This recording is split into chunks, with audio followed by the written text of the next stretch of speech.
Hey, what is up, YouTube fam? It's Dupree, aka Darth Hater here, and we're gonna go through my Mando Season 2, Episode 4, Chapter 12, the Seige review and breakdown. The episode starts off with Mando and Baby Yoda floating through space in the Razor Crest trying to repair something. It's interesting to see Mando's parenting skills, how they've evolved over the past few episodes, seeing as the Mon Cala on Trask couldn't do anything better. So they both head to Navarro 7. On another note, it's interesting to see that Mando is more comfortable with slightly lifting his helmet in front of Baby Yoda to drink whatever it is they're both drinking.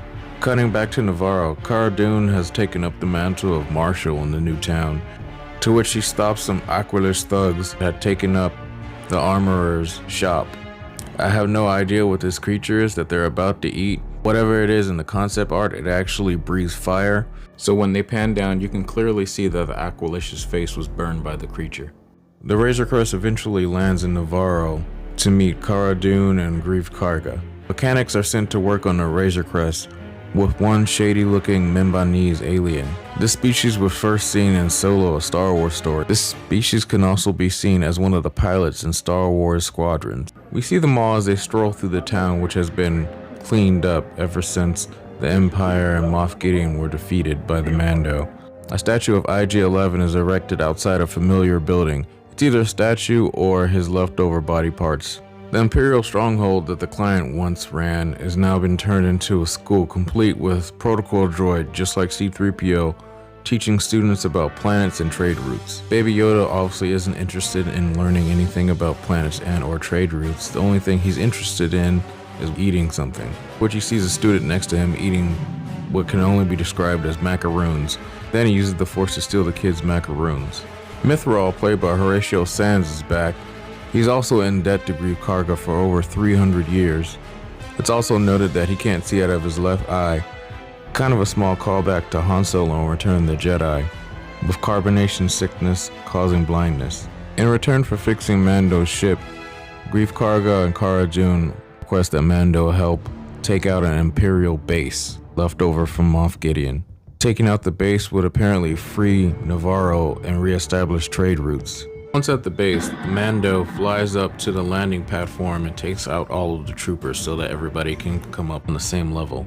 The Mythrol comments on a Trexler Marauder setting up their eventual escape in the same vehicle. The infiltration of the base is very easy and self-explanatory. The plan is to find the base's reactor and drain the coolant control so the reactors overheat and then the base explodes. Everything seems to be going fine and dandy until we get to the real meat and potatoes of the episode. Seen here in minute 1854 as a random crew member sticks his arm out on the side of the set. The two men at the console seem to be wearing the same insignia that represents the cloners on Kamino, but slightly different. The team randomly uncover a lab with weird misshapen bodies. A few appear to be humanoid, one definitely looks just like formed Snoke.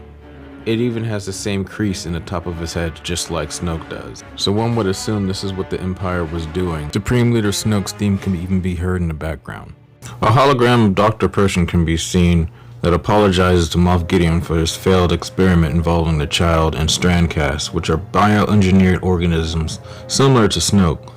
Pershing also notes that he has run out of the child's blood, which is an essential continuation of his work. Another thing that he also mentions is that he would need another supply of blood with a high M count, which obviously is referring to midichlorians. Now, if you don't know what midichlorians are, midichlorians came from something George Lucas thought of in the prequels, microscopic life forms that create life, and also individuals with higher midichlorian counts are called Force users, and that's basically the Jedi and the Sith. So it's a little surprising that they're going back to midichlorians, seeing as it wasn't really a popular idea when it first was mentioned and brought into Star Wars. It kind of took the mysticism out of the Force.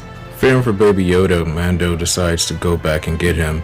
Cara Dune suggests that he jetpacks back to the town just to get him since it's faster, and then the group will find another way to escape the base. They steal a Marauder that is parked outside of the base on the landing platform, and then are pursued by scout troopers on speeder bikes. Greef Karga mans the turrets and destroys all of the scout troopers just as the TIE fighters launch and pursue them. All looks lost until Mando finally shows up in the Razor Crest, showing some amazing piloting skills, and then takes out all of the TIE fighters. He has the child along with him with the last of the macaroons that he's taken from the classroom. This episode ends with Amando and the child leaving Navarro in search of the Jedi. We then see the Resistance pilot Carson Teva, who was in previous episodes, interrogating Grief Karga and Cara Dune on what had just happened. Going through her info, he realizes that she was once a rebel soldier, and then he tries to recruit her also, especially when he finds out that she was from Alderaan. This is a nice little tidbit because I feel like we're going to get a lot more information about her backstory in future episodes. He then gives her this medal with the rebel symbol on it, and it's unlike any other medal that we've seen before, so I guess this is just an incentive and a reminder what they stood for. The next scene, which I actually really jumped for joy, was a shot of an Arquitens Class D Star Destroyer. And it's nice to see that Moff Gideon would be using this class of Star Destroyer, as I feel like most of the Imperial remnant wouldn't be having full Star Destroyers. We see an Imperial officer talking to the Minbomb alien that was fixing the Razor Crest. The Minbomb installed a tracking beacon onto the Razor Crest, which is a callback to Darth Vader with the Millennium Falcon in the original Star Wars movie. The officer then informs Moff Gideon that the device was installed into the Razor Crest and that the Mandalorian still has the child. The room which Moff Gideon is in is filled with these troopers against the wall. They look across between Darth Vader and a Death Trooper. I feel like this is maybe another callback to Legends material with the Dark Forces game and the Dark Troopers. All in all, I feel this was a good episode. It was actually directed by Carl Weathers, and this is his directorial debut for this series. I didn't feel like this was a filler episode. It was very action-packed. This episode answered a lot of questions and raised a lot of questions at the same time. So what are those things in the tubes? Also, what is Moff Gideon doing with these taller armored troopers?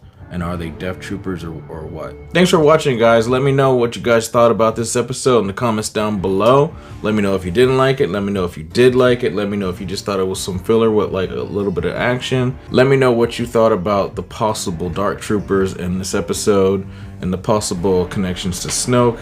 If you like this video, hit that like button and also subscribe and hit that bell for notifications if you guys aren't already. And I'll catch you guys in the next one. May the Force be with you. This is the way.